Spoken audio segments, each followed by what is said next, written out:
तो नमस्कार दर्शकों, हम हाजिर हैं आज रात 10 बजे, इनफैक्ट 10:30 बजे। और आज हम बात करने वाले हैं फ्लॉप फिल्मों के खिलाड़ी अक्षय कुमार के बारे में। रवि बुले जी हमारे साथ हैं। रवि बुले जी की एक बहुत अच्छी स्टडी है अक्षय कुमार के ऊपर कि किस तरह से अक्षय कुमार ने जो झड़ी लगाई है फ्लॉप फिल्मों की, उसके पीछे क्या क्या कारण है, ऐसा क्यों हुआ, कैसे हुआ, और कौन सी ऐसी बातें हैं अक्षय कुमार के करियर के बारे में, बात करें पिछले कुछ सालों के करियर के बारे में, जो हमसे हमारे सामने होते हुए भी छिपी रहीं। इस पर एक बहुत अच्छी स्टडी लेकर आए हैं रवि जी, और हम उस पर बात भी करेंगे, आपके सवाल भी लेंगे, मैं भी अपने कुछ सवाल करूंगा, अपनी कुछ मैं भी अपनी बात रखूंगा। और रवि जी, स्वागत है आपका। धन्यवाद उज्जवल जी, आपका भी स्वागत इस बातचीत में। मुझे लग रहा है कि अक्षय कुमार को जिस तरीके से हम आईना दिखाने का काम कर रहे हैं, जी। हमारे पास बहुत जल्द उनको एक बुके भिजवाना चाहिए थैंक यू का, क्योंकि उनके करियर को इतने ध्यान से ज्यादातर लोगों ने इतना एनालिसिस नहीं किया होगा जिस तरीके का एनालिसिस हम पेश कर रहे हैं। पिछले कुछ समय के दौरान आपने भी बड़ी महत्वपूर्ण बातें अक्षय कुमार के बारे में कही हैं, और इससे पूरी फिल्म इंडस्ट्री को ही एक अच्छा फायदा हो सकता है अगर हमारे इस जिसको कहते हैं ना कि हमारा जो बिल्कुल अप्रोच है, न्यूट्रल अप्रोच मैं ऐसे कहूंगा। न्यूट्रल मैं इसलिए कह रहा हूं क्योंकि बहुत सारे लोगों को लग रहा है कि हम कुछ किसी का बैंड बजा रहे हैं। बैंड नहीं बजा रहे हैं, बहुत ही संतुलित अप्रोच है क्योंकि हम आईना दिखाना चाहते हैं। तो जैसा कि आज हमारी दिन में डिस्कशन हो भी रहा था आपके साथ, आपने कहा कि पिछले कुछ सालों के करियर पर अगर गौर किया जाए तो अक्षय कुमार ने जो है बड़ा महान बनने की कोशिश की अपने फिल्मों के जरिए, अपनी स्क्रीन इमेज के जरिए, लेकिन असल में वो महानता जो है वो सिर्फ पर्दे तक ही सीमित रह गई। तो मैं चाहूंगा कि दर्शकों को आप बड़े विस्तार से समझाएं, बताएं जो आपका पॉइंट ऑफ व्यू है, फिर मैं भी अपनी बात रखूंगा और दर्शकों के हम सवाल जवाब भी लेंगे। जी, देखिए, अक्षय कुमार जो है वो आज की तारीख में हमारी फिल्म इंडस्ट्री के बड़े स्टार हैं। और थोड़ा समय अगर हम पिछले कोविड से पहले का समय अगर हम देखें और कोविड के बाद का समय हम इसको इस तरह से बांट के देखें, तो कोविड से पहले के समय में वो हिट की गारंटी थे, हिट मशीन थे। खिलाड़ी कुमार के रूप में उन्होंने शुरुआत की थी अपने कैरियर की, और खिलाड़ी सीरीज की फिल्में की। उनको मार्शल आर्ट्स, ताइक्वांडो वो सब आता था, और उस दौर में वो उस तरह से काम करने वाले एक तरीके से अकेले एक्टर थे फिल्म इंडस्ट्री में। तो हर आदमी जिसको लगता था एक्शन फिल्म बनानी है, तो वो अक्षय कुमार का नाम ही जो उसके दिमाग में आता था, और सब अक्षय कुमार की तरफ ही दौड़ते थे। और अक्षय कुमार ने जब अपने आप को एक्शन कुमार के रूप में या खिलाड़ी कुमार के रूप में जमा लिया, तो एक वो जबरदस्त पारी थी उनकी। मतलब कोई भी जब नया आता है तो वो सोचता है, ठीक है ऊपर नीचे होता है करियर थोड़ा, लेकिन वो सोचता है कि उसको एक पहचान मिले। इस इंडस्ट्री में किसी को भी पहचान मिलना एक बहुत बड़ी बात होती है, किसी भी एक्टर में, क्योंकि एक्टर नहीं चलता इस इंडस्ट्री में हमारे। हम लोग जिस तरह की इंडस्ट्री में हैं, सिनेमा हमारा जैसा है, जैसे हमारे दर्शक हैं जो इमोशन से सोचते हैं, जो दिमाग से नहीं सोचते हैं, तो वो एक्टर की बजाय वहां इमेज ढूंढते हैं। तो अक्षय कुमार बहुत लकी थे इस मामले में कि दर्शकों ने उनकी एक इमेज अपने दिमाग में बनाई। जैसे अमिताभ एंग्री यंग मैन थे और आज तक बरकरार है, मतलब उनकी वो इमेज। तो अक्षय खिलाड़ी कुमार बने, और किसी भी कलाकार के लिए मेरे हिसाब से ये सफलता की सबसे पहली और सबसे बड़ी सीढ़ी होती है कि आपको दर्शक एक खास पहचान के साथ एक्सेप्ट कर लें। तो अक्षय ने वो किया। फिर उसके बाद में हालांकि बहुत सारे आरोप उन पर लगे कि भाई उनको एक्टिंग नहीं आती है, हालांकि वो आज भी लगते हैं। तो उस वक्त जब उन पर ये आरोप लगे, लोगों ने कहा कि ये फर्नीचर की तरह हैं, आप बस सेटअप बदलते। फिर जब आलोचना शुरू हुई उनके एक्शन कुमार वाली और उनके खिलाड़ी कुमार वाली कि भाई फर्नीचर की तरह है, इधर से उधर रख दो, उधर से उधर रख दो, लेकिन सब कुछ तो वैसे ही रहता है। अक्षय ने इस बात को दिल पे लिया, जैसा कि वो अपने इंटरव्यूज में बताते हैं। और हम लोग भी as a reviewer, as a film के दर्शक हैं, फिल्म को प्यार करने वाले, हम लोगों ने भी नोटिस किया कि अक्षय में एक चेंज आया, उनके काम करने की, उनकी चॉइसेस में बदलाव आया।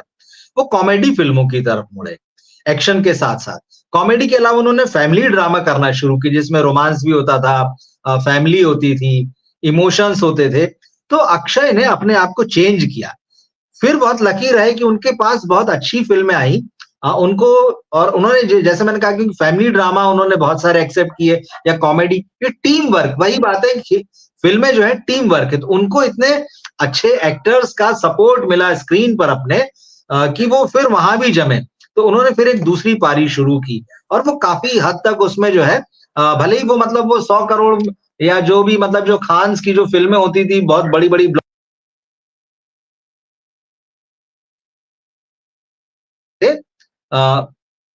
उसके बावजूद वो सफल एक्टर थे और जैसा कि उनका शुरू से रहा है कि लगातार काम करना, बहुत काम करना, तो जैसे वो 150 फ़िल्में आज की डेट में उनकी फ़िल्मोग्राफ़ी में बहुत बड़ी उपलब्धि है। वो काम करते रहे और कुछ फ़िल्में चलती हैं, कुछ पिट जाती हैं, वो सब होता है। तो वो दूसरी पारी में भी जमे। अक्षय कुमार की तीसरी पारी जो शुरू होती है, वो होती है सोशल मैसेज देने वाली। समाज जी। सुधार या देश हाँ। का इतिहास या हाँ। देश के मिशन वहां से मतलब शुरू होती थी। एक तरह मेरे हिसाब से उनकी तीसरी पारी है जिसमें वो शुरुआती दौर में कुछ हद तक तो कामयाब होते दिखे। लगा कि नहीं नहीं, हालांकि उस वक्त भी उनकी आलोचना हो रही थी कि यार ये क्या है, एजेंडा है, किसी के लिए कर रहे हैं, सरकार के जो मिशन है उसके हिसाब से फिल्में कर रहे हैं, लेकिन तब भी वो एक्सेप्टेबल थे। लेकिन मामला बदला 2019 के बाद में। अब आप उसको चाहे एक टाइमलाइन वैसे मान लें कि 2019 में 19 में फिर लोकसभा चुनाव हुए और फिर एक नई मतलब उसी सरकार ने रिपीट किया, या फिर आप उसको कोविड-19 को एक लाइन मान लें। तो वो 2019 के बाद से अक्षय कुमार का खेल पलट गया। अचानक उनकी इमेज लोगों के दिमाग में बदली कि यार कुछ ठीक नहीं लग रहा है इनका मामला। और वहां से उनकी फिल्मों ने जो फ्लॉप होना शुरू किया, तो वो सिलसिला अभी तक थम नहीं रहा है और अब इस स्थिति में आ चुके हैं कि बहुत सारे लोग कह रहे हैं कि भाई अब आप ना रहने दो। आप मतलब ब्रेक ले लो, आप पर्दे से दूर चले जाओ। मैंने यहां तक सुना है लोगों को कि भाई ये जो हर फ़िल्म हम देखने जाते हैं और वो एक सैनिटरी नैपकिन का जो उनका विज्ञापन पिछले कई सालों से चल रहा है, सबसे पहले आता है। लोग उसको भी नहीं देखना चाहते हैं। वो इन्फॉर्मेशन एंड ब्रॉडकास्टिंग मिनिस्ट्री से कह रहे हैं कि आप मैसेज दीजिए, सोशल मैसेज। एटलीस्ट विज्ञापन बदल दीजिए, कलाकार बदल दीजिए। मतलब यहां तक स्थिति अक्षय कुमार की जो है आज की तारीख में पहुंच गई है। तो हालांकि ये दुखद है। हालांकि मैं ये नहीं मानता हूं कि मतलब अक्षय कुमार चूक गए हैं, एज एन एक्टर वो खत्म हो चुके हैं। मैं बिल्कुल नहीं, हर व्यक्ति का एक टैलेंट होता है और जैसा कि अक्षय कुमार ने समय-समय पर अपने आप को बदला है, जो 3 फेज़ मैंने आपको बताए। लेकिन ये एक दौर ऐसा आया है ना, मतलब ऐसा दौर पहले कभी नहीं आया था। फ़िल्में उनकी फ्लॉप होती रहीं, तो फिर बीच में एक किस्सा ये आया कि किस तरह से वो इंडस्ट्री को छोड़कर जाना चाहते थे। फिर उनकी कनाडा की सिटीज़नशिप का मामला आ गया। वो उनको मिल गई, ले ली, जो भी है। तो बहुत फिर बीच में बहुत समय तक ये खामोश रहे इस मामले पर चीज़ें आजकल जैसे निकल आती हैं, तो एक वो भी मामला बना कि ये तो इंडियन सिटीज़न है ही नहीं। तो फिर ये हुआ है कि पिछले साल चलिए वो वापस इंडियन सिटीज़न हो गए। ये सारी तो अक्षय ने अपने करियर में बहुत उतार-चढ़ाव देखे हैं और जिस व्यक्ति ने अपने करियर में 150 फ़िल्में की है, आप उसको कतई कम करके नहीं आंक सकते। लेकिन ये एक ऐसा समय आ चुका है, जहाँ पे अक्षय कुमार को जो है आत्म-मंथन करने की ज़रूरत है। ये मुझे लगता है कि बहुत ज़रूरी है उनके लिए कि अब वो सोचें, अपनी फ़िल्मोग्राफ़ी देखें, अपनी आजू-बाजू टीम जो उनकी है, जो उनके लिए स्क्रिप्ट सिलेक्ट करते हैं या जिस तरह जो भी उनका मतलब वर्किंग स्टाइल है कि साल में 4 फ़िल्में लाऊँगा, मुझे लगता है अब उनको 4 साल में 1 फ़िल्म लाने का काम करना चाहिए। बदल गया है समय, अब उनको बदलने की ज़रूरत है। जिस तरह से रवि जी आपने बड़ी बखूबी यहाँ पर बताया कि तीसरा ये एक तरह से चैप्टर है जी, अक्षय कुमार के करियर का, जो उन्होंने बड़ी ही संदेश देने वाली, मैसेज देने वाली पैडमैन जैसी फिल्मों से शुरू किया, टॉयलेट एक प्रेम कथा जैसी फिल्मों से शुरू किया। तो जिस तरह से वो प्रीची फिल्में बना रहे थे, उसके हीरो बन रहे थे, अगर उसका कुछ एक हिस्सा उन्होंने अपने जीवन में भी समाहित कर लिया होता और समझ लिया होता कि मिसाल बनने के लिए जो करना पड़ता है, मतलब ठीक है कि आप एक फ़िल्म कलाकार हैं, आप ऐसे सब्जेक्ट्स उठा रहे हैं, समाज में बदलाव की आप इच्छा रख रहे हैं। मैं ये तो नहीं जानता कि उनकी फ़िल्मों ने कितना बदलाव लाया, कितना नहीं, उसको मापना भी बहुत मुश्किल है। लेकिन हाँ, इतना ज़रूर है कि उन्होंने इसकी कोशिश की। तो ये कोशिश अगर उनके अपने करियर के संबंध में भी हुई होती, तो आज हम ये शो इस तरह से ना कर रहे होते कि फ्लॉप फ़िल्मों का खिलाड़ी अक्षय कुमार। क्योंकि अगर अक्षय कुमार इतनी सारी फ्लॉप फ़िल्में देते हैं, तो एक सवालिया निशान उनकी काबिलियत पर उठता है। काबिलियत फिर चाहे एक्टिंग की हो, काबिलियत फिर चाहे कहानी समझने की हो, और ये सारी बातें हम इसलिए कह रहे हैं क्योंकि अक्षय कुमार खुद अपने बारे में कहते हैं कि वो पढ़ते नहीं हैं। उन्हें पढ़ने का शौक नहीं है। वो पढ़ना नहीं जानते हैं या पढ़ना नहीं चाहते हैं। तो एक एक्टर जो कि फ़िल्मों में काम करता है, फ़िल्मों की रीढ़ कही जाती है कहानी, और वो कहानी ही ना पढ़ता हो, तो वो लोगों के साथ कितना न्याय कर पाएगा, अपने करियर के साथ कितना न्याय कर पाएगा, उसके ऊपर जो करोड़ों रुपए लगते हैं उनके साथ कितना न्याय कर पाएगा। तो क्या हम ये मान लें कि बड़े मियाँ छोटे मियाँ जैसी फिल्म या पृथ्वीराज जैसी फिल्म जब आती है अक्षय के पास तो वो उसको पढ़ते नहीं है, वो सिर्फ करने चले जाते हैं, वो अपना अमाउंट देखते हैं और अपने घंटे गिनते हैं और वो सेट पर पहुंच जाते हैं। क्योंकि एक उनकी कोशिश ये भी रही है जिस पर हमने पहले भी सवाल उठाया था कि वो काम बहुत करते हैं और हमें उनके काम बहुत करने पर आपत्ति इसलिए क्योंकि वो काम जब बहुत करते हैं तो उसकी क्वालिटी पर ध्यान देना भूल जाते हैं और क्वांटिटी पर ध्यान देने लगते हैं। और फिल्म जो एक ऐसा बिजनेस है या आर्ट है, आप जो भी कहें, आर्ट और बिजनेस का कॉम्बिनेशन है, उसमें बहुत जरूरी होता है कि आप उसकी क्वालिटी पर भी ध्यान दें। क्योंकि लोग अगर आपको देखने सिनेमाघर में आ रहे हैं तो उसमें उसकी वजह आपका चेहरा नहीं है, क्योंकि अगर आपका सिर्फ चेहरा देखने आ रहे होते तो कहानी की जरूरत ही नहीं होती। आपके हर फिल्म में एक ही नाम होता, हर फिल्म में एक ही कपड़े होते, हर फिल्म में एक ही तरह की चीजें होती। लेकिन क्योंकि हर फिल्म एक दूसरे से अलग होती है, क्योंकि उसका कहानी अलग है, पात्र अलग है, घटनाक्रम अलग है, उसके जो कहानी की बैकग्राउंड है वो अलग है, उसका ट्रीटमेंट अलग है, डायरेक्टर अलग है, उससे निकलने वाला जो आउटकम है, जो आपको संदेश मिलता है या सीख मिलती है, या आप किसी फिल्म से रोते हुए निकलते हैं या हंसते हुए निकलते हैं, तो या वीर रस में भर के निकलते हैं, तो वो सारी बातें इस बात को बताती हैं कि कहानी कितनी इंपॉर्टेंट है। और इस हद तक अगर कहानी इंपॉर्टेंट है और आप दूसरों को तो बता रहे हैं कि क्या सीख लेनी चाहिए और क्या होना चाहिए, लेकिन आप खुद ही घुटनों के बल आ जाते हैं। अच्छा, यहाँ पर एक बात मैं कहना चाहूंगा, क्योंकि बात हो रही है मिसाल देने की, बात हो रही है सीख देने वाली फिल्मों की, तो वो अक्षय कुमार जिन्होंने अपनी रियल लाइफ पर्सनैलिटी से ये एक छाप छोड़ी है लोगों के बीच कि वो सुबह जल्दी उठते हैं, रात को जल्दी सोते हैं, वो फिटनेस फ्रीक हैं, वो अपनी सेहत का बहुत ख्याल रखते हैं, और उसके बाद जब वो एक गुटखे के ऐड में आते हैं और उसके बाद फिर वो माफी मांगते हैं और फिर भी वो गुटखे का ऐड चलता रहता है, ये सारी बातें बताती हैं कि अक्षय कुमार अपनी ऑडियंस को फॉर ग्रांटेड ले रहे हैं। क्योंकि उस ऐड को करने से पहले वो जानते थे कि लोगों का रिएक्शन क्या होगा, वैसा ही रिएक्शन हुआ, उसके बाद उन्होंने माफी मांगी और वो पीछे हटे। लेकिन इस सब में ये था कि उनके बैंक में एक मोटा अमाउंट ट्रांसफर हुआ। और क्या हम मान लें कि सीख देने वाला ये जो हीरो है, ये असल जिंदगी में उस मोटे अमाउंट के लिए अपनी उस मिसाल देने वाली जो रियल लाइफ इमेज है उसको भूल जाता है, क्योंकि रियल लाइफ में उसे एक बहुत मोटा अमाउंट चाहिए। और जैसा कि आपने बताया कि बहुत सारे लोग उनका जो वो सीख देने वाला विज्ञापन है, सैनिटरी पैड वाला, लोग उसको देखकर भी पक चुके हैं। तो ये एक शब्द फिल्म इंडस्ट्री में इस्तेमाल किया जाता है कि ओवर एक्सपोज होना, जो एक जमाने में बच्चन साहब भी हो गए थे। जब आप बहुत जगह बहुत ज्यादा दिखने लगते हैं, जो हम अक्सर बात करते हैं सोशल मीडिया की, क्योंकि अगर आप इंस्टाग्राम पर इतने ज्यादा दिख रहे हैं कि आपको देखने का चार्म नहीं रह जाता।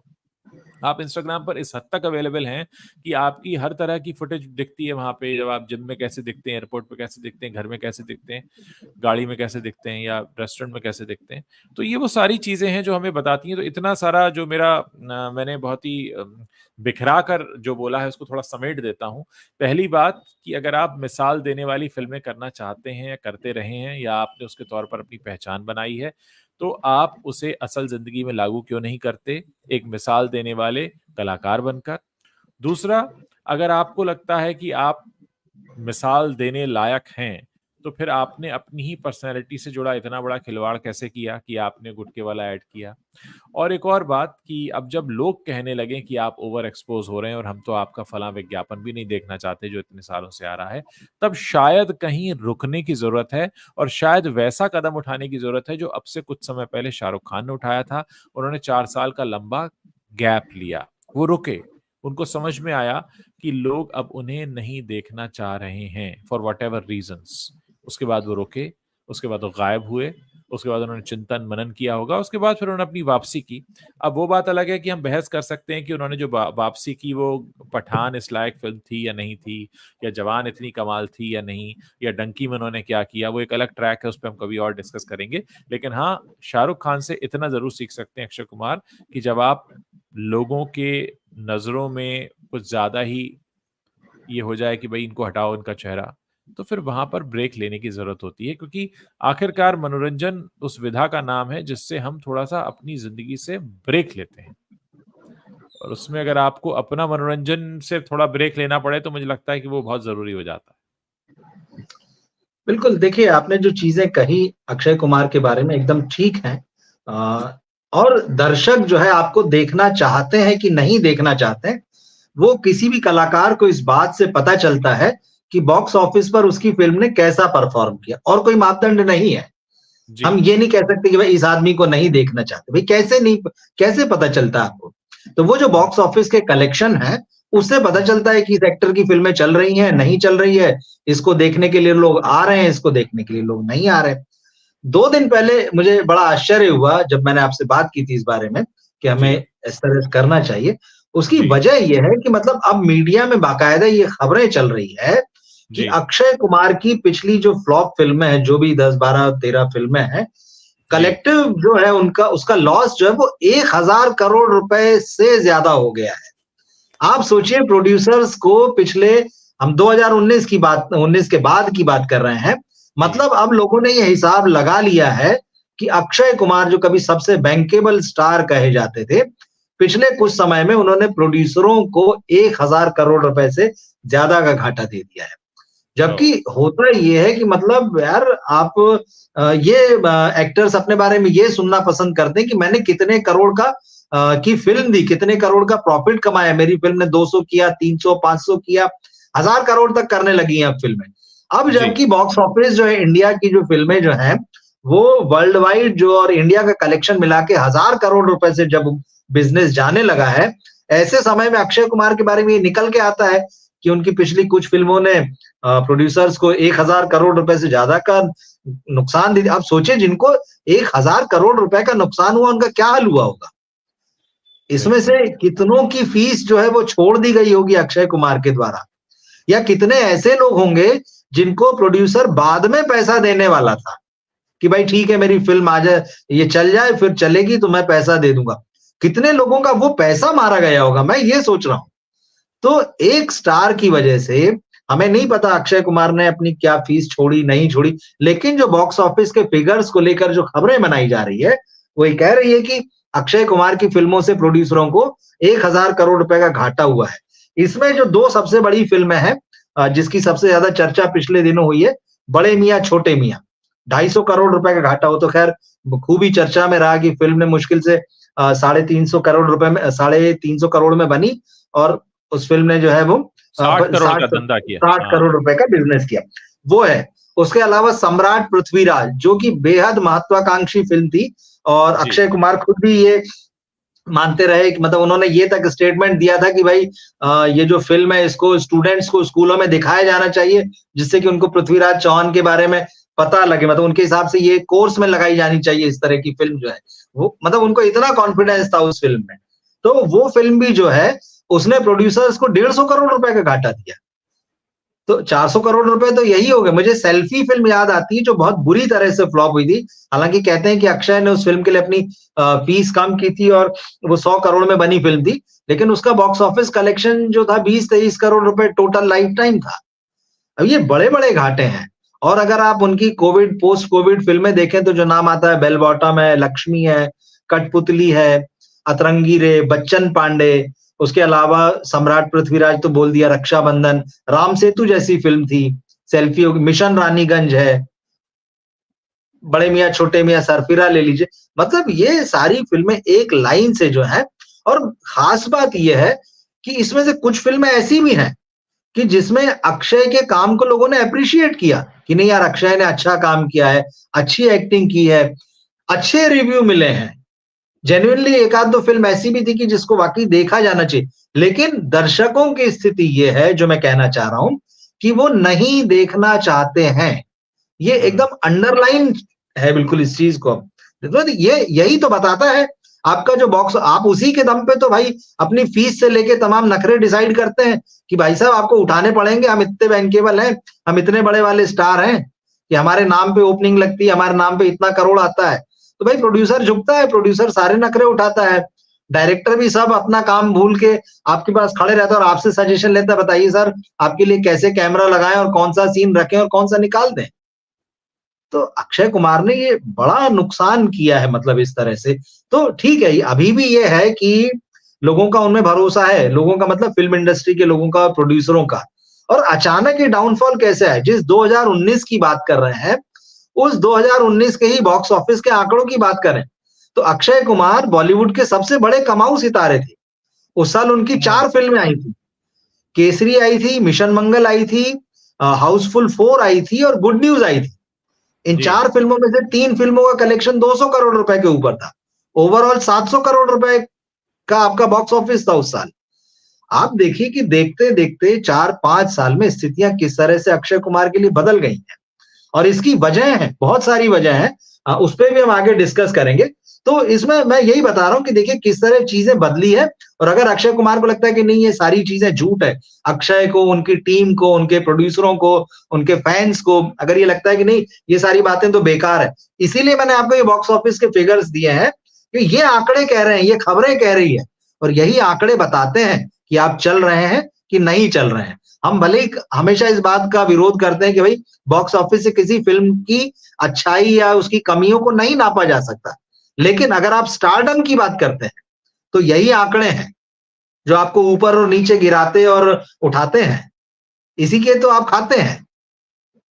आपने जो बात कही रवि जी कि 1000 करोड़ का घाटा दे चुके हैं अक्षय कुमार बॉलीवुड को, ये अपने आप में एक बहुत बड़ा सवाल भी है और ये एक बहुत बड़ा एनालिसिस भी है जो आपने किया और आपने बताया कि एक स्टार जो अपने बारे में बड़ी-बड़ी बातें कर रहा है, मेरी फीस बढ़ जानी चाहिए। मुझे याद है लॉकडाउन के दौरान ही उनके फीस बढ़ाने की खबरें आई थी। 2021 के जी, आसपास की खबर है, उनकी फीस बढ़ाने की जी। खबरें आई थी, जब उनकी ताज़ा-ताज़ा लक्ष्मी बॉम्ब फ्लॉप हुई थी। उसके बाद उन्होंने फीस बढ़ा दी थी और उस वक़्त लोग बहुत हैरान थे और आज जब हम ये बात कर रहे हैं कि आज अक्षय कुमार की फ़िल्मों का पिछले कुछ साल का घाटा ही करीब 1000 करोड़ हो चुका है, ऐसे में अक्षय कुमार क्या कहना चाहते हैं? कहाँ पर खड़े हैं? और जो लोग उन्हें साइन करने जा रहे हैं, वो किस लिए जा रहे हैं साइन करने? बीच में खबर ये भी आई थी कि वो साउथ जा रहे हैं और साउथ में भी जाकर वो अपना झंडा लहराना चाहते हैं।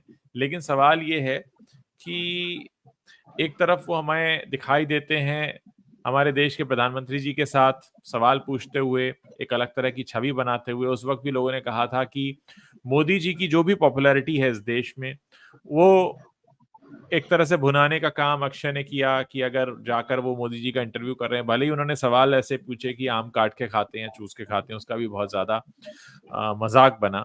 लेकिन उस वक़्त ये कहा गया कि अक्षय जो हैं इस मूड में हैं कि मोदी जी की पॉपुलैरिटी को भुनाएँ और उसके बाद जो है मोदी जी के जो भी भक्तगण हैं, वो उनकी फ़िल्में देखें, ऐसी तमाम बातें भी कही गईं। उसी दौरान वो बहुत सारी ऐसी उपदेशात्मक फ़िल्में भी कर रहे थे। लेकिन मामला वही है कि एक कलाकार के तौर पर या एक पब्लिक फ़िगर के तौर पर जब आप फीके पड़ने लगते हैं और जब आपके भरोसे बैठे बहुत सारे लोग क्योंकि देखिए, जब एक अक्षय कुमार जैसा हीरो कोई फ़िल्म साइन करता है, तो वो समझ लीजिए कि 300-400 लोगों की किस्मत पे साइन कर रहा होता है। बिल्कुल। क्योंकि उसके साथ जो 300-400 लोग उस फ़िल्म के प्रोजेक्ट पे जुड़ते हैं, उन्हें लगता है कि भई ये आया है, सबसे ज़्यादा पैसे तो यही ले रहा है, तो ज सबसे ज़्यादा पैसे लेगा, उसकी ज़िम्मेदारी, उसके कंधों पे रिस्पॉन्सिबिलिटी उसी की सबसे बड़ी होती है। अगर वो इतनी बड़ी रिस्पॉन्सिबिलिटी लेकर भी फुस हो जा रहा है और 1-2 बार नहीं, जैसा कि अभी आपने कहा कि 1000 करोड़ का घाटा दे चुका है, तो मुझे लगता है कि वाक़ई रुक कर सोचने की ज़रूरत है और बात फिर लौट फिर के वहीं आ जाती है कि हमारे जो देश के महान फ़िल्मकार हैं, जो मीडिया के सामने ये बयान तो दे देते हैं कि हम स्टार के साथ जो चलता है उनका एंटूराज उसके पैसे नहीं देंगे। लेकिन वही लोग इनकी ब जो है ब जिसको कहते हैं ना नाजायज़ माँगों को भी पूरा करते हैं। फ़िल्म का बजट बढ़ता है, फ़िल्म इंडस्ट्री पूरी सफ़र करती है, नए कहानीकारों को मौका नहीं है, नेपोकिड्स को बा कि आप जब एक एक इस बात का दावा करते हैं कि आप सो कॉल्ड स्टार हैं, लेकिन पब्लिक आपको नकार देती है, आपको एक बिग नो दिखा देती है। आपके पास कोई जवाब नहीं होता अपनी सफाई में कुछ कहने का और आप क्या इस बात को पब्लिसाइज़ करेंगे, जिस तरह से आप अपनी फ़िल्मों को करते हैं कि 100 करोड़ की फ़िल्म है, 200 करोड़ की फ़िल्म है, तो क्या आप कहेंगे कभी कि मैं 1000 करोड़ का फ्लॉप स्टार हूँ? आजकल अक्षय कुमार का एक इंटरव्यू जो है उसकी बड़ी चर्चा हो रही जो उन्होंने यूट्यूब पर किसी को दिया है, किसी हाँ। प्लेटफ़ॉर्म पर। हुँ। तो बड़ा मतलब करीब 1 घंटे का इंटरव्यू है लंबा। हुँ। उसकी कई खबरें भी बन रही है, मैंने वो इंटरव्यू देखा, मैं उसकी 1-2 बातें मैं आपसे शेयर करना चाहता हूँ आपसे और ऑडियंस से अपने। 2 बातें जो है मुझे थोड़ा-सा उन्होंने चौंकाया है इसमें। भाई एक तो जैसे ये चीज़ आ रही अक्षय कुमार से जब उनकी फ़िल्मी जर्नी के बारे में पूछा गया, क्योंकि बात यहाँ उनकी फीस और पैसे की आई, इसलिए मैं ये जो बात मेरे दिमाग में आई वो कह रहा हूँ। तो अक्षय कुमार ने कहा कि भाई मैं जब फिल्मों में आया था तो मैं पैसा कमाने आया था, मतलब उन्होंने ईमानदारी से ये बात कही कि मैंने फिल्मों का रुख इसलिए किया था, इसलिए यहाँ आया कि मैं पैसे कमाना चाहता था, तो मैंने पैसे कमाने शुरू किए। फिर उन्होंने ये बात कही कि लेकिन धीरे धीरे जाके मुझे जो है इस बात का ये एहसास हुआ कि नहीं भाई सिर्फ पैसे नहीं कमाना है। तो उन्होंने हालांकि ये नहीं कहा कि सिनेमा को वो आर्ट समझने लगे हैं या, लेकिन कहा कि एक तरीके की एग्जैक्ट वर्ड मुझे याद नहीं है, लेकिन जो मैं समझ पाया कि भाई सिनेमा मुझे अपना समझ में आ गया कि वे ब्रेड एंड बटर होने के साथ में जो ये इमोशनली भी है और एक बड़ा एक अच्छा जो कुछ भी उनके दिमाग में आया कि पैसे के अलावा बहुत कुछ है। तो बोले फिर मेरे इरादे बदल गए, सिनेमा को लेके मेरी सोच बदल गई। लेकिन मेरे ख्याल में तब ये आया कि भाई जब आप इसको फिल्म को मीडियम को पैसा कमाने की जगह मानकर आए थे, तो शुरुआत में तो आपको कोई उतना पैसा नहीं दे रहा होगा। बिल्कुल। लेकिन जब आपकी गाड़ी चल पड़ी और जब आप कह रहे हैं कि मैं समझ गया कि सिर्फ पैसे की जगह नहीं है ये, एक मतलब गुडविल में लेना चाहिए सारी चीजों को, मतलब उन्होंने कहीं ना कहीं समझा कि भाई मुझे जैसा वो कहते हैं कि मेरी जिम्मेदारी है मैसेज देना, ये वो सारी चीजें, सिनेमा आर्ट भी है, मैं ये भी मान लेता हूं, उन्होंने समझा। लेकिन जब ये समझा तभी आपकी फीस बढ़ जाती है, तभी आप फिल्मों में 100 करोड़ रुपए लेना शुरू कर देते हैं और कतार से लेते जाते हैं, आपकी फीस बढ़ती जाती है। तो ये तो कमाल की समझ है कि पहले मैं आया था तो जब पैसा नहीं मिल रहा था तब तो मैं समझता था कि यहाँ से पैसा कमाना है, लेकिन जब मैं जम गया, जब सब ठीक हो गया, तो मुझे लगा कि नहीं यार ये सिर्फ पैसे वाली सोच गलत है, हमें कंट्रीब्यूट भी करना चाहिए। तो जब कंट्रीब्यूट करना चाहिए तब तो आप माल बना रहे बढ़िया वहां से मोटी मोटी फीस लेके, तब कहाँ गई वो समझ। एक चीज ये, दूसरा एक खबर उसी इंटरव्यू में से बहुत जगहों पर छपी है, या वहीं से या और भी कई मीडिया में ये खबर छपी। अक्षय कुमार ने कहा कि भाई जब मेरी फिल्में फ्लॉप होती हैं तो फिल्म इंडस्ट्री में बहुत सारे लोग खुश होते हैं, उनको बड़ा अच्छा लगता है कि अक्षय कुमार फ्लॉप हो गया है, बहुत सारे एक्टर खुश होते हैं, इंडस्ट्री में खुशी मनाते हैं लोग। तो मैंने गूगल पे सर्च किया कि वे ऐसे कौन लोग होंगे जो अक्षय कुमार की नाकामी पे जिन्होंने खुशी व्यक्त की हो या कोई स्टेटमेंट दिया हो। मुझे अक्षय कुमार के खिलाफ किसी भी एक्टर या डायरेक्टर का कोई बयान नहीं मिला। आप भी सर्च करते हैं, कोई करते हैं, कर सकते हैं, और कोई भी कर सकता है। बल्कि उल्टा ये है कि या तो अक्षय कुमार वहां किसी की तारीफ कर रहे हैं या लोग अक्षय कुमार की तारीफ कर रहे हैं। सिर्फ एक स्टेटमेंट जिसमें अक्षय कुमार का नाम आता है, और एग्जैक्ट आप अगेंस्ट में नहीं बोल सकते, वो थोड़ा सा आप उसको नेगेटिव स्पिरिट भी नहीं कह सकते, लेकिन कंगना रनौत ने अपने अंदाज में एक बात कही। कंगना रनौत ने, क्योंकि धाकड़ उनकी जब फिल्म आने वाली थी उसके प्रमोशनल टाइम में उन्होंने कहीं इंटरव्यू दिया, और क्योंकि उस वक्त वो खराब दौर से वो भी तब भी गुजर रही थी और अभी भी, तो तब उनसे पूछा गया कि भाई आप इतना बोलते हैं फिल्म इंडस्ट्री में के बारे में, कोई फिल्म आपकी प्रमोट नहीं करता। तो कंगना ने खुद इस बात को कहा कि भाई लेकिन उस वक्त सलमान खान ने उनकी फिल्म का जो धाकड़ का जो है ट्वीट किया था ट्रेलर, सलमान तो खुश थी वो उस बात से। तो उसी इंटरव्यू में कंगना ने ये कहा कि भाई मेरी फिल्म के ट्वीट जो है वो अजय देवगन या अक्षय कुमार तो करेंगे नहीं, ये बात उन्होंने कही। और साथ में एक चीज उन्होंने ये भी बताई कि अक्षय कुमार ने मुझे फिल्म देखकर कॉल किया था, वो थलाईवी जो फिल्म आई थी, जयललिता बनी थी जिसमें, तो कहा वो फिल्म देख के अक्षय कुमार ने मुझे फोन किया, और कंगना के अनुसार मतलब उन्होंने फुसफुसाते हुए मुझसे धीरे से कहा कि भाई इसका ट्रेलर जो है मुझे अच्छा लगा। लेकिन बात वही कंगना ने कही कि ये मेरी फिल्म के ट्रेलर रीट्वीट नहीं करेंगे। तो अक्षय का नाम लेके एक ही कलाकार मुझे ऐसा मिला जिसने कुछ ये बात कही कि भाई नेगेटिव इसको आप तब भी ना माने, कंगना के लिए कोई भी ट्वीट नहीं करता, ये हम सब अच्छे से जानते हैं। तो ये जो अक्षय कुमार का आरोप है, मुझे लगा, और कई लोगों का ये कहना है, लोगों ने सोशल मीडिया में लिखा भी और सवाल उठे कि वाकई आप इतने बड़े स्टार हैं, ए लिस्टर हैं, क्रीमी लेयर में आते हैं, और उन सब लोगों के साथ रवि जी से हमारा संपर्क टूट रहा है क्योंकि मुंबई में बारिश तेज है। और मुझे आवाज आ रही है आपकी?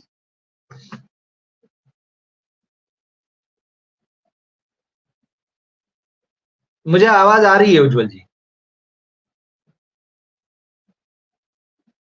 और इस वजह से आवाज आई अभी? जी, बीच में मैं दर्शकों को ये बता रहा था कि हम मुंबई में हैं, बारिश तेज है और इस वजह से थोड़ा संपर्क टूट गया था। जी हाँ, प्लीज कंटिन्यू। तो मैं वही कह रहा था कि मतलब कंगना ने ये जो अक्षय कुमार सारे दो मतलब जिस लेवल पे है फिल्म इंडस्ट्री में, जिन स्टार्स के साथ उनको रखा जाता है, नॉर्मली यही है कि उन सब में बहुत अच्छा दोस्ताना है, एक दूसरे को सपोर्ट करते हैं डायरेक्ट इनडायरेक्ट। तो ऐसी आलोचना वाली बात मुझे जो कहीं नजर नहीं आई, और लोग भी ये जानना चाह रहे हैं कि अगर ऐसे कोई लोग हैं तो उनको नाम बताना चाहिए। हालांकि मुझे यहाँ पे राम गोपाल वर्मा की भी याद आई, जब वो यहाँ मुंबई में रहा करते थे और उनसे बातचीत होती थी, तो एक इंटरव्यू में उन्होंने मुझसे बहुत साफ कहा था कि इस फिल्म इंडस्ट्री में जो है, जब भी किसी की फिल्म फ्लॉप होती है तो बाकी सब लोग बहुत खुश होते हैं। तो राम गोपाल वर्मा बड़े बेबाक ढंग से बातें किया करते थे, अभी भी करते हैं। तो ये उन्होंने कहा, हालांकि दबी छुपे ढंग से हर कोई ये कहता और मानता है, लेकिन अक्षय जैसा स्टार आके जब पब्लिक प्लेटफॉर्म पे ये बात कहता है तो उसको बताना चाहिए, क्योंकि इस पर भरोसा नहीं होता हमें। आप नाम लेके बताइए ना भाई कि कौन खुश हो रहा है। बिल्कुल, बिल्कुल। हाँ, देखिए अक्षय तो नाम नहीं लेंगे क्योंकि उनको लगेगा कि अगर मैं किसी का नाम लूँगा तो उसे शोहरत मिल जाएगी मेरी वजह से, और ये उनका और कुछ ख़ास बड़े लोगों का ये रहा है, गलतफ़हमी में वो रहते हैं कि अगर वो किसी का नाम लेंगे और अगर वो किसी को तवज्जो दे देंगे तो उसकी शोहरत बढ़ जाएगी। ख़ैर फ़िलहाल तो अक्षय कुमार को अपनी शोहरत के बांधे हैं कि वो किसी तरह से अपनी शोहरत वापस पा लें, जो एक ज़माने में हुआ करती थी। और कहा भी जाता है फ़िल्म इंडस्ट्री के बारे में कि जब आप अपने चरम पर हों, उस वक़्त आप अगर एक्टिंग को या अपने क्षेत्र से थोड़ा ब्रेक लें या अलविदा कहें, जो भी आप फ़ैसला ले रहे हैं, तो वो बहुत ज़्यादा उसको अच्छे से स्वीकार किया जाता है। लेकिन जब आपकी फ़िल्में ना चलें, लोग आपको नकार दें, आपके आगे बोर्ड लग जाएँ कि भई अब आपको लोग नहीं देखना चाहते, जैसे कि इस समय अक्षय कुमार के आगे लग चुके हैं, तो वो एक बहुत खराब दौर होता है कि आप उस दौर में लोगों से कहें कि अब मुझे फ़िल्म नहीं करनी। वो एक तरह से होता है कि आप अपनी हार मान रहे हैं। यहाँ हार मानने और किसको कहते हैं ना कि हार और जीत की बात नहीं है। यहाँ बात ये है कि जो कमी है उसे स्वीकारने की ज़रूरत है। आप एक पब्लिक फ़िगर हैं, एक्टिंग करते हैं, लोग आपकी एक्टिंग को पसंद करते हैं, तो आप और उस तरह की असाइनमेंट आपको मिलते हैं और उस तरह की फ़िल्में मिलती हैं। लेकिन जब आपकी फ़िल्में लगातार पिट रही हों, तो कहीं न कहीं रुक कर ये सोचने की ज़रूरत तो होती ही है कि आपसे क्या गलती हो रही है, क्या गलत हो रहा है। और जैसा कि आपने बताया अभी रवि जी कि 1000 करोड़ से ऊपर के तो फ्लॉप दे चुके हैं, और पिछले कई सालों से जो उनकी अ, उपदेश देने वाली फ़िल्में आ रही हैं, उसके बावजूद वो उन उपदेशों से खुद नहीं सीख रहे हैं। जो मिसाल वो दूसरों के लिए बनना चाहते हैं, वो अपने लिए पहले बने और उस बात को समझें कि जो अपनी ज़मीन है, अगर आप उसको छोड़ते हैं, तो बहुत मुश्किल हो जाता है। और दूसरा आपने जो ज़िक्र किया रामगोपाल वर्मा का, जिसमें उन्होंने कहा कि हाँ, बहुत से ऐसे लोग हैं इंडस्ट्री में जो किसी की फ़िल्म फ्लॉप होने पे खुशी मनाते हैं। डेफ़िनेटली रामगोपाल वर्मा काफ़ी मुखर होकर बोलते रहे हैं, और रामगोपाल वर्मा की वजह से हमने बॉलीवुड के कई सारे सो कॉल्ड सीक्रेट्स को जाना है इतना ओपनली। वो जी। तो अपनी फ़िल्मों के ज़रिए भी बहुत कुछ कहते बताते रहे हैं। मुझे लगता है कि हाँ, ये एक ऐसा समय है जब अक्षय कुमार को सोचना चाहिए, सोचने की ज़रूरत है।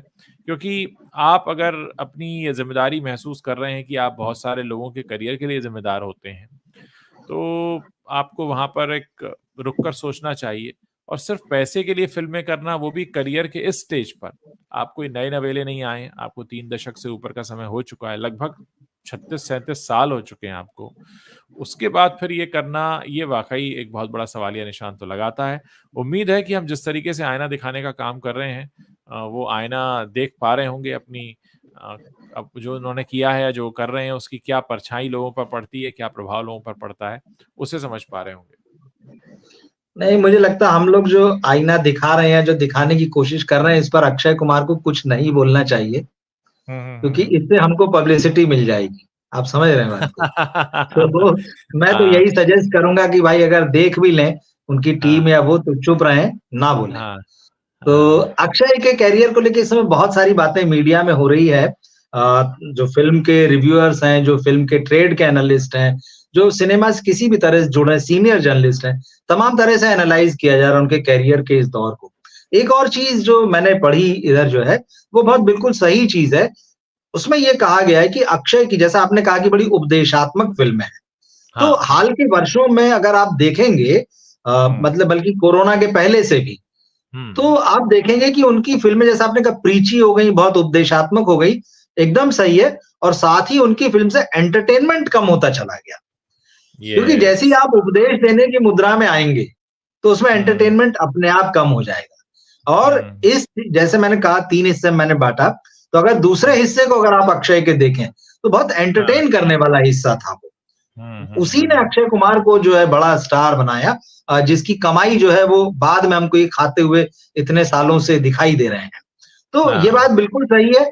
और आप जैसे मतलब जैसे फिल्मों के मैं आपको नाम गिनाऊं, देखिए जैसे सभी लोगों ने देखी, ये टॉयलेट एक प्रेम कथा, पैडमैन, गोल्ड, केसरी, मिशन मंगल, रक्षाबंधन, राम सेतु, ओ माई गॉड 2, मिशन रानीगंज, सरफिरा, ये सब फिल्मों पे आप गौर करें तो या तो इनका किसी मिशन से लेना देना है, एजेंडे से लेना देना है, या फिर देशभक्ति से लेना देना है, देश प्रेम से लेना देना है, देश के गौरव से लेना देना है, या फिर वो आपको कुछ सिखाने की कोशिश कर रहे हैं। एक आप इवॉल्व हो एक सोसाइटी के रूप में, आपकी एक सोसाइटी के अंदर आपकी क्या जिम्मेदारी बनती, वो आपको समझाने की कोशिश कर रहे हैं। तो अब ये देखिए खास तरह के ब्रैकेट में चली गई ये सारी फिल्में।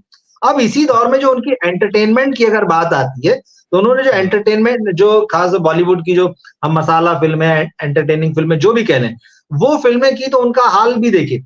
उनकी हाउसफुल 4 इस ब्रैकेट में मतलब एक तरीके से आखिरी हिट फिल्म थी, जो मैंने बताया कि 2019 में आई थी और बड़ी हिट थी। लेकिन उसके बाद देखें ना उनकी ऐसी फिल्में जो है, बच्चन पांडे है, गुड न्यूज है, लक्ष्मी है, अतरंगी रे है, बड़े मियाँ छोटे मियाँ है, कठपुतली जैसी फिल्म आई थी। ये एक डिफरेंट ब्रैकेट की, जिसको कि आप मसाला या वो बोलते हैं कि ये आम दर्शक के लिए बनी फिल्म, उसके मनोरंजन, एक भी फिल्म नहीं चली उनकी ये। तो ये फिल्में तो चली ही नहीं, और जिनमें वो मैसेज दे रहे थे या किसी खास तरीके से समझाने की, दर्शकों को एड्रेस कर रहे थे, उसमें से कुछ फिल्में चली शुरू में, लेकिन बाद में वो बुरी तरह से फ्लॉप होते चले गए। और शुरुआती दौर में चल गई टॉयलेट और पैडमैन जैसी फिल्में, ये जो है ना 2014 के बाद का टाइम था। लेकिन आपने एक बात जो अक्षय कुमार के बारे में कही कि 2019 के लोकसभा चुनाव से पहले उन्होंने प्रधानमंत्री नरेंद्र मोदी का जो वो बहुत फेमस इंटरव्यू लिया था कि क्या आप आम खाते हैं तो काट के खाते हैं कि चूस के खाते हैं, इसका तो अच्छा खासा मजाक बन गया। बिल्कुल, और बिल्कुल। जो चीज ये होना चाहिए थी कि अक्षय के कैरियर में थोड़ा एक अलग ढंग से दिखती कि यार अक्षय बॉलीवुड के एक स्टार ने प्राइम मिनिस्टर का इंटरव्यू लिया, जिसको कि एक अलग मुकाम पे होना चाहिए था, वो उनके मजाक का जो है वो सबब बन गया। ये सवाल, एक सवाल जो था, हालांकि मैं इस बारे में नहीं कहूंगा कुछ भी कि अक्षय कुमार उसकी पात्रता रखते हैं या नहीं रखते हैं वो इंटरव्यू लेने की, वो एक अलग मुद्दा है। क्योंकि पूरा मीडिया कतार लगा के खड़ा था कि हमको इंटरव्यू मिलना चाहिए, है ना, वो सारी चीजें, और मिले भी लोगों को। लेकिन ये एकदम ब्रैकेट से बाहर चला गया ये मामला, और ये सवाल जो उनकी हंसी का सबब बन गया। अब गौर करें कि 2000 ये जो मजाक बना 2019 में, यहीं से अक्षय कुमार के कैरियर को आप देखें, वो नीचे आता दिखाई देता है बहुत तेजी से। जिन फिल्मों की हम बात कर रहे हैं, पोस्ट कोरोना पीरियड जो है, मतलब शुरुआत में एक आध दो फिल्में भली थोड़ा बहुत चल गई हैं, लेकिन उसके बाद से जो है उनकी इमेज जो है बहुत तेजी से बदली। इसमें एक और हुआ, हालांकि हम अपना बहुत पॉलिटिकल एनालिसिस हम नहीं करते, लेकिन फिर भी ये गौर करने वाली बात है, और पॉलिटिकल एनालिस्ट इस चीज को मानते हैं कि अक्षय कुमार जब एक साइड में खड़े दिखे, जब उन्होंने अपना पाला तय कर लिया, तो उन्होंने अपने फैंस का एक बहुत बड़ा दर्शक वर्ग खो दिया। ये हर कलाकार के साथ होता है। जैसे ही आप राजनीतिक होते हैं, आपका फैन बेस जो है वो आपकी राजनीति या कि आपकी पॉलिटिक्स पार्टनर आपकी पॉलिटिक्स क्या है वो ये देखकर नहीं आता है। वो आपको आपकी पॉलिटिक्स के बगैर आपके हिंदू मुसलमान सिख ईसाई होने के इतर प्यार करता है। लेकिन जैसे ही आप उसको बताते हैं कि मैं खास साइड में खड़ा हूं, तो आप बहुत सारा दर्शक वर्ग और बहुत सारा प्यार जो है वो खो देते हैं। और अक्षय के साथ ये दुर्घटना बिल्कुल घटी है। आपने ठीक कहा कि मतलब शुरुआती दौर में उस वक्त जरूर ये लगा कि शायद क्योंकि अक्षय कुमार के बारे में कई लोग ये भी कहते हैं कि वो अपॉर्चुनिस्ट हैं, मौके का फायदा उठाते हैं, ये भी कहा जाता है उनके बारे में। उस तरह से तो ये जैसा आपने कहा कि भाई उस वक्त लोगों को ये लगा कि प्रधानमंत्री नरेंद्र मोदी की जो लोकप्रियता है उसको अक्षय कुमार भी कहीं भुनाना चाहते हैं उस इंटरव्यू के माध्यम से, या फिर जो है उस तरह की फिल्में करके जिस तरह की जो है प्राइम मिनिस्टर मोदी चाहते होंगे, या जो उनकी टीम या जो उनकी गवर्नमेंट चाहती होगी। अब ये हालांकि अक्षय इस बारे में हमेशा ये कहते कि सिर्फ संयोग है, उन्होंने कभी इस चीज को एक्सेप्ट नहीं कहा। उनके जो भी इंटरव्यू मैंने पढ़े, देखे, सुने हैं, उन्होंने कहा ये सिर्फ संयोग है कि हमने एक ऐसी फिल्म की और इस बारे में गवर्नमेंट की भी इस तरह की पॉलिसी थी या सोच थी। तो खैर हम उस बहस में नहीं जाते, लेकिन ये 2019 जो है अक्षय के कैरियर का जो है एक बड़ा टर्निंग पॉइंट है, और जो कि उनके कैरियर की ढलान जो है वहां से शुरू होती। तो मुझे लगता है कि अक्षय का जो कैरियर है, बाद में आप इसमें कंगना रनौत को भी जोड़ सकते हैं, ये देखें, मतलब आर्टिस्टों को ये समझना चाहिए कि अगर आप पॉलिटिक्स से जुड़ते हैं, क्योंकि हमारे देश में उतने दिमाग से फिल्में नहीं देखी जाती है। हमारा दर्शक जो है आपको दिमाग से एक्सेप्ट नहीं करता, बड़े दिल से एक्सेप्ट करता है। चाहे राजनीति में कोई नेता हो, चाहे खेल के मैदान का खिलाड़ी हो, चाहे सिनेमा के पर्दे का एक्टर हो, हम जिसको एक्सेप्ट करते हैं बड़े दिल से करते हैं। फिर भी दिल है हिंदुस्तानी टाइप का मामला होता है। सब हो जाने के बाद भी हम कहते हैं कि हम तो दिल से हिंदुस्तानी है। तो वो चीज है। तो ये इन लोगों को, जो भी पब्लिक फिगर्स होते हैं, इनको समझने की जरूरत है। अगर आप अपने किसी एक टैलेंट के साथ हैं खास तौर पर, जिसकी वजह से आपको प्यार मिल रहा है, और तब अगर आप पाला किसी एक पाले में खड़े होंगे या पाला बदलेंगे, तो मुश्किलें खड़ी होंगी आपके लिए। मुझे लगता है अक्षय का कैरियर का ये दौर जो है बड़ा सबक देता है। बिल्कुल सही कहा आपने। आज के वक्त में पहली गलती तो हम ये कर देते हैं एक आर्टिस्ट होने के नाते कि हम किसी भी पॉलिटिकल फिगर के साथ जुड़कर उसकी जो फैन फॉलोइंग है उसको लेने की कोशिश करते हैं, क्योंकि कोई भी पॉलिटिकल फिगर जो है उसकी जो फैन फॉलोइंग है वो उसके किए कराए के हिसाब से होती है और एक खास वर्ग के लिए होती है।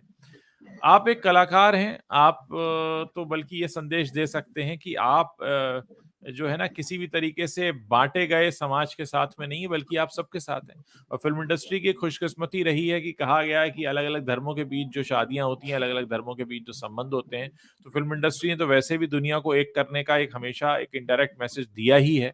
हालांकि इसके लिए कई बार कई तरह के इल्जाम और आरोप भी लगते रहे हैं। तो मुझे लगता है कि वाकई अक्षय कुमार के लिए वो नुकसान का सौदा साबित हुआ, वो एक मजाक बनकर रह गए। और साथ में ये भी बात गौर की जानी चाहिए कि उनका ही चयन क्यों किया गया। हालांकि उसके पीछे फिर बहुत से तर्क आ जाएंगे कि इंडस्ट्री में अक्षय कुमार को नहीं तो फिर बाकी तीनों खान का जिक्र होता, फिर उनके जो राजनीतिक झुकाव हैं उनका भी जिक्र होता, फिर अक्षय कुमार की जो पत्नी है ट्विंकल, उनका राजनीतिक झुकाव क्या है, वो किस तरह के स्टेटमेंट देती हैं, उसका भी जिक्र होता। तमाम चीजें आती चली जाएंगी। लेकिन हाँ, मुझे लगता है कि एक कलाकार को इन सब चीजों से अलग रहकर अपनी प्रतिभा पर, टैलेंट पर ध्यान देकर वो काम करना चाहिए, क्योंकि कलाकार का दर्जा इन सब से ऊपर है। सरकारें आती जाती हैं, कोई नेताजी कभी प्रधानमंत्री जी बन सकते हैं, कोई नेताजी फिर वही विपक्ष में भी बैठ सकते हैं, लेकिन एक कलाकार ऐसा होता है जो अपनी फिल्मों के जरिए, अपने काम के जरिए बहुत अलग तरह की पहचान बनाता है, और वो किसी भी तरीके के बंटवारे से, बटे हुए समाज से कहीं ऊपर होता है। मुझे लगता है कि इतनी सारी बातें अगर हम अक्षय के करियर के बारे में उनको बता रहे हैं, और आई एम श्योर उनके जो शुभचिंतक हैं वो इसको सुन रहे होंगे, देख रहे होंगे, उन तक पहुंचा भी रहे होंगे, तो बहुत ज्यादा जरूरत है इस समय उनको स्वयं के करियर पर ध्यान देकर थोड़ा सा रुकने की, सोचने की, समझने की, और इस बात को स्वीकार करने की कि हाँ, अब समय आया है जब उन्हें कोई बड़ा डिसीजन लेना चाहिए, लेकिन उससे पहले थोड़ा रुकना चाहिए। ठीक बात है, बिल्कुल सही चीज है। अक्षय के लिए जैसे कि अपन कह रहे हैं कि ये बहुत ही क्रूशल टाइम है, और मैंने पहले भी कहा था कि उन्हें जो है अब ना ब्रेक लेने की जरूरत है। न सिर्फ इसलिए कि लोग कह रहे हैं, भाई अगर आप साल में 4 फिल्में कर रहे हैं, तो मतलब फिर वही एक सवाल जो किसी ने प्राइम मिनिस्टर मोदी से पूछा था कि क्या आप थकते नहीं हैं, तो हमें अक्षय कुमार से पूछना पड़ेगा क्या आप थकते नहीं हैं। तो ये भी बड़ा फेमस सवाल है, क्या आप थकते नहीं हैं। तो अक्षय कुमार, आप भले ही ना थके हो, लेकिन मुझे लगता है दर्शक जो है वो आपको देख देख के थक चुके हैं। थोड़ा सा ब्रेक दीजिए उनको, कि आप 4 फिल्में ही लाएंगे, आप ब्रेक दीजिए, काम से कोई समस्या नहीं। बात वही है कि आपके काम में क्वालिटी खत्म हो गई है। हाँ, सीधी बात, आपकी जो चॉइस है ना, जिन बायोपिक्स को आप लेके आ रहे हैं, आप ज्ञान देना चाह रहे हैं, हम आपसे एंटरटेनमेंट चाह रहे हैं, आप ज्ञान देने में लगे हुए। भाई ज्ञान देने के लिए बहुत सारे लोग हैं, आते हैं टीवी पे, आते हैं बहुत सारे लोग ज्ञान देने के लिए, तो जिसे पढ़ना होता है वो पढ़ लेता है अपने हिसाब से।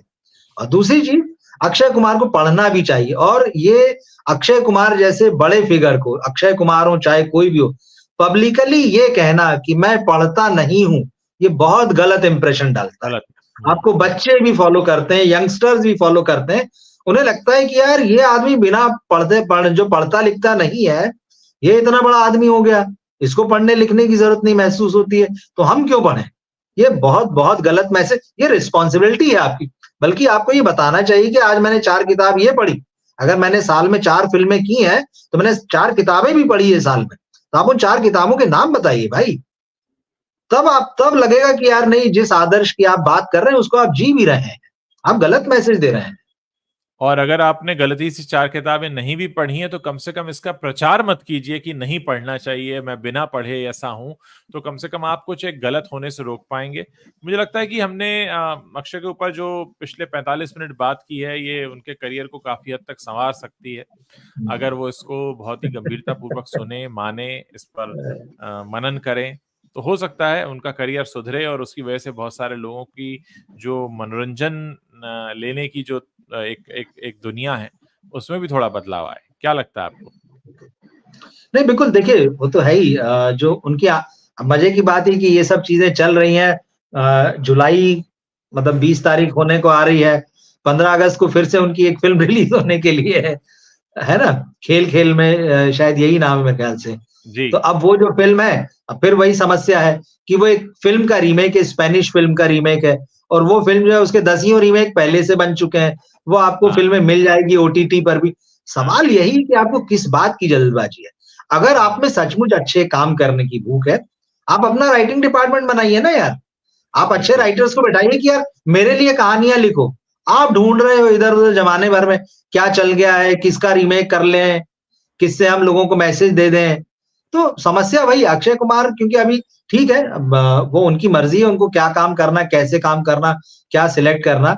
अब जैसे ये रीमेक फ़िल्म आ रही है, उसके बाद अब उनकी जॉली एलएलबी 3 जो है उसकी भी शूटिंग कंप्लीट हो चुकी है। जी। तो ये एक फ़िल्म है थोड़ी, हालाँकि पहली फ़िल्म बहुत अच्छी थी, जिसमें वो अक्षय कुमार के साथ में थे। दूसरी फ़िल्म बहुत डल थी, लेकिन वो ब्रांडिंग की वज़ह से चल गई। एक बार फिर से अक्षय कुमार की वापसी हुई है।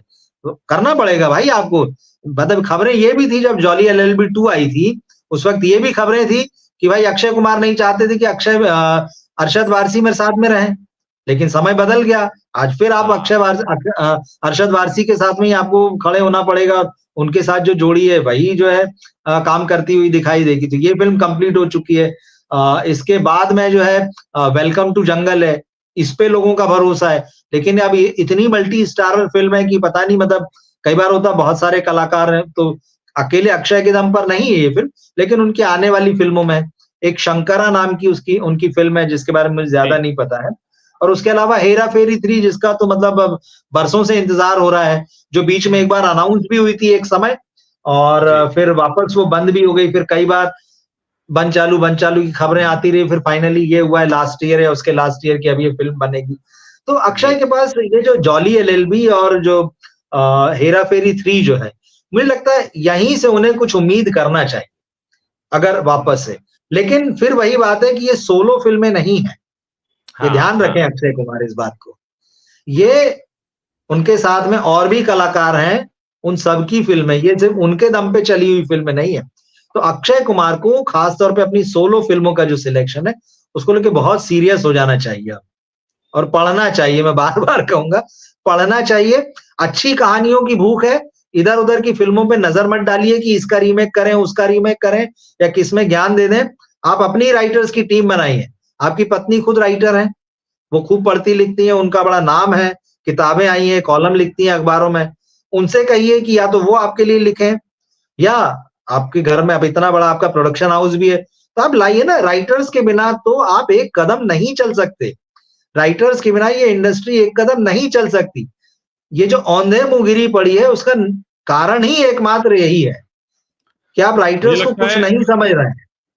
मुझे लगता है रवि जी, आपने जो कहा, जैसे जितने भी बॉलीवुड स्टार्स हैं उन्होंने अपने-अपने प्रोडक्शन हाउसेस खोले हुए हैं। जी। उन सबको अपनी एक राइटर्स की टीम, एक राइटर्स की फ़ौज ज़रूर खड़ी करनी चाहिए, जो कहीं न कहीं किसी स्तर पर ये काम शुरू करेगी, जो इस इंडस्ट्री में नई कहानियों को लेकर आएँगे।